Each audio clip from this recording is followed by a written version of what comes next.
नमस्कार मंडळी, मी पूजा. माझ्या नवीन एका वेळी तुम्हा सर्वांचं पुन्हा एकदा मनापासून स्वागत आहे. महाशिवरात्रीनिमित्त आम्ही गेलो होतो मंदिरात. दुतर्फा झाडी आणि हिरवाईने नटलेला घाट रस्त्यावरून आपण पोहोचतो ब्रह्मगिरी डोंगर माथ्यावर. असे म्हणतात साक्षात ब्रह्मदेवाने येथे तपश्चर्या केली होती. येथे आल्यावर आपल्या नजरेस पडते एक प्रशस्त असे शिवमंदिर. या मंदिरात प्रवेश करता क्षणी आपल्या नजरेस पडन ते सुबक आणि कोरीव अशी नंदी महाराजांची मूर्ती. नंदी महाराजांचं दर्शन घेऊन मंदिराच्या आत जाताच आपल्याला सुंदर एक पाषाण महादेवाचे अयोध्या असलेली त्रिशूल, डमरू आणि सर्प यांची एकसंग कलाकृती पाहायला मिळते.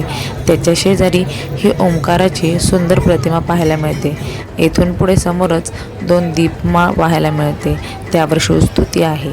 पुढे आल्यावर शिवशंकराच्या मंदिराचा सभामंडप पाहायला मिळतो. तर असं हे चतुर्मुख शिवमंदिर खूप सुंदर आणि शांत आहे. मंदिराच्या परिसरात दत्त मंदिर आहे. त्याच ठिकाणाहून करा नदीचा उगम झालेला आहे. पुण्याहून 25 किलोमीटर अंतरावर पुरंदर तालुक्यात पठारवाडीच्या डोंगरावर दरेवाडी या गावामध्ये हे शिवमंदिर वसलेलं आहे. येथे जाण्यासाठी पुण्याहून बोगदेव घाट मार्गाने जाता येते.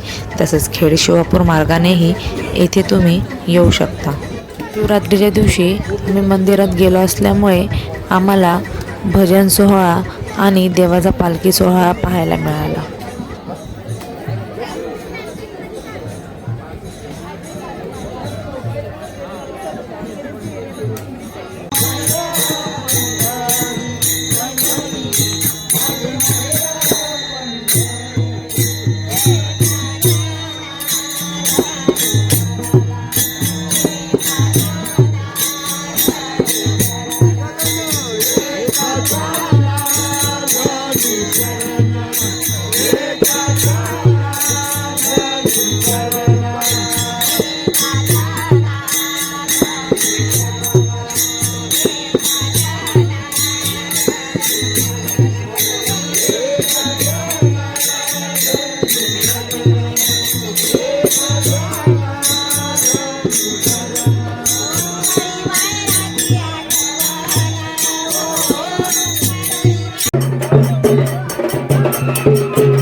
दर्शन वगैरे लवकर झाल्यामुळे आम्ही जवळच असलेल्या कोडीतमध्ये श्रीनाथ मस्कोबा यांच्या मंदिराच्या दर्शनासाठी निघालो. मस्कोबा हे देव स्मशानभूमीमध्ये प्रगट झाल्यामुळे त्यांना मस्कोबा असे म्हटले जाते. त्यांचे वाहन आहे अश्व, चिंतामणी असं त्यांचे नाव आहे. श्रीनाथ मस्कोबा यांचे हे मंदिर सासवडच्या कोडीत या गावामध्ये आहे. या व्हिडिओमधून आपण या मंदिराविषयी संपूर्ण माहिती घेऊया. या मंदिरात जाण्यासाठी कोणत्याही प्रकारची पार्किंग फी किंवा एंट्री फी घेतली जात नाही. मस्कोबा यांचं मंदिर भाविकांसाठी सदैव उघडे असते. मंदिराच्या बाहेरील भिंतीवर देवी देवतांच्या मूर्त्या आहेत. या मंदिराची बनावट दक्षिणातल्या तिरुपती बालाजी या मंदिरासारखी आहे. मंदिराची सुंदरता त्याच्या प्रथम दर्शनातच दिसून येते. हे मंदिर देऊळवाडा या प्रकारामध्ये बांधलं गेलेलं आहे. मंदिरामध्ये प्रवेश करण्यासाठी या भव्य दरवाज्यातून आपल्याला आत जावे लागते. श्रीनाथ मस्कोबा यांचं मंदिर पूर्वाभिमुख आहे. सभामंडप, गाभारा अशी मंदिराची रचना आहे. मंदिरामध्ये पितळाची मोठी घंटा आहे. मंदिराच्या चहूबाजूनी उंच असा चिरेबंदी तट असून पूर्व व दक्षिण अशी 2 महाद्वारे आहेत. मुख्य मंदिराच्या समोर पादुका मंदिर आणि श्रीनाथाचं वाहन अश्व म्हणजेच घोडा आहे. मुख्य मंदिराच्या उजव्या बाजूला दगडी कामकाज केलेली दीपमाळा आहे. ती उज्ज्वलित केल्यावर खूप देखणीय दिसते. त्याचबरोबर आपल्याला गणपती बाप्पाचंही मंदिर इथे बघायला मिळते. चारही बाजूनी कंपाऊंड आहे आणि मध्ये म्हस्कोबा यांचं मंदिर आहे. पादुका मंदिराच्या शिखरापासून ते मुख्य मंदिराच्या कळसापर्यंत फेटा बांधतात. त्याला ध्वज बांधणे असे म्हणतात. श्री तुळाजीबुवा वळदे यांच्या भक्तीला पाहून श्रीनाथ म्हस्कोबा महाराज वीर होऊन कोडीत या गावामध्ये आले. आज त्या ठिकाणी त्यांचं मंदिर आहे. या मंदिरामध्ये आई जोगेश्वरीची मूर्ती जमिनीतून वर आलेली आहे. येथे दर अमावस्येला श्रीनाथांच्या दर्शनासाठी भक्तांची गर्दी होते व पूर्ण भक्तांसाठी महाप्रसाद सुद्धा असतो. मंदिराच्या 2 एकर क्षेत्रफळापैकी 5000 चौरस फुटात मुख्य मंदिर उभारले गेलेले आहे. मंदिराच्या सभोवताली 270x21 फूट आणि 171x21 फूट अशा योग्य क्षेत्रफळात हे मंदिर बांधलेले आहे. भव्य दगडी कासवावर देवापुढे उभे राहून भक्तगण नवस बोलतात व भक्ती खरी असली की नवस देखील हा पूर्ण होतो.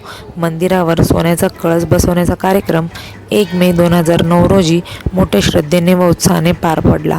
मंदिरावर अतिशय सुंदर व सुबक असे नक्षीकाम पूर्ण करून मूर्त्या बसविण्यात आलेल्या आहेत.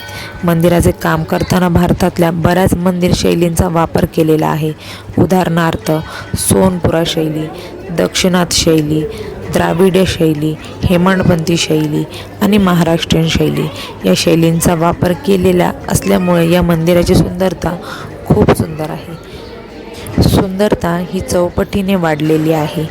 मंदिराचे संपूर्ण काम समस्त श्रीनाथ भक्तांच्या सहभागातून, ग्रामस्थांच्या श्रमदानातून साकारलेले आहे. श्रीनाथांवर अपार श्रद्धा असलेले समस्त श्रीनाथ भक्त जर एकत्र आले तर काय होऊ शकते हे पाहायचे असेल ना, तर आपल्याला श्रीनाथ म्हस्कोबा मंदिर कोडीत या गावामध्ये आलेच पाहिजे.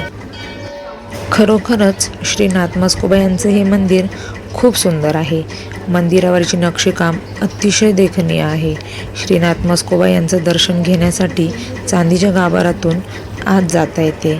मग मन प्रसन्न करणारी अशी मूर्ती आहे. माघ पौर्णिमेपासून ते दशमीपर्यंत 10 दिवस श्रीनाथ म्हस्कोबा यांची यात्रा असते. ही यात्रा म्हणजे श्रीनाथ म्हस्कोबा आणि जोगेश्वरी देवीचा विवाह सोहळा. हा विवाह सोहळा श्री क्षेत्र वीर या ठिकाणी पार पडतो. तो पाहण्यासाठी महाराष्ट्रातील कानाकोपऱ्यातून मोठ्या प्रमाणावर भाविक येथे उपस्थिती लावतात. लाखोच्या संख्येने लाल गुलालामध्ये न्याहाळलेल्या भाविकांच्या आणि पौर्णिमेच्या चंद्राच्या साक्षीने उत्साही वातावरणात पहाटेच्या 2च्या सुमारास श्री क्षेत्र वीर येथे देवीचा पारंपरिक विवाह सोहळा पार होतो. ही यात्रा खरोखरच पाहण्यासारखी असते. दरवर्षी नाथांच्या मंदिरामध्ये ही यात्रा साजरी होते. ती पाहण्यासाठी तुम्ही एकदा नक्की या.